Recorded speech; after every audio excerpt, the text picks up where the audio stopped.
Josef, wara diskussjonijiet intensi l-General Workers Union illum iffirmat il-ftehim kollettiv mal-Air Malta li fost affarijiet oħra se jagħti garanzija ta' impjieg lil madwar 450 ħaddiem tal-Air Malta fit-taqsima tal-ground handling. X'inhu wara l-kummenti tiegħek għal dan il-ftehim? Kienu diskussjoni intensivi għax ħdimna fuq pjan fit-tul, mhux ħdimniex biss fuq ma kienx proċess ta' ftehim kollettiv normali, imma ħdimna fuq garanziji ta' impjieg għal dawn il-ħaddiema.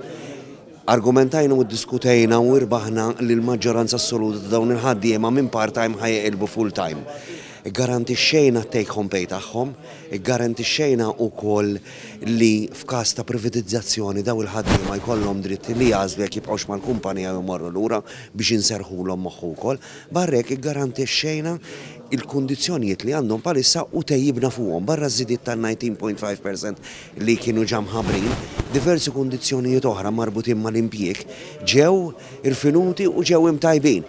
Però jiena waqt il-konferenza semmejt tliet affarijiet li naħseb li nemmen li għandhom jagħtu spinta l qudiem lil din il-kumpanija ġdida. L-istabilità li tajna lil dawn il-ħaddiema li jafu li għandhom collective agreement ta' 5 snin li ġejjin. Qabel jibda, il-proċess huwa jibda mill-ewwel ta' Jannar u ġalist. Istabbilixxejna u tajna stabilità lil din il-kumpanija.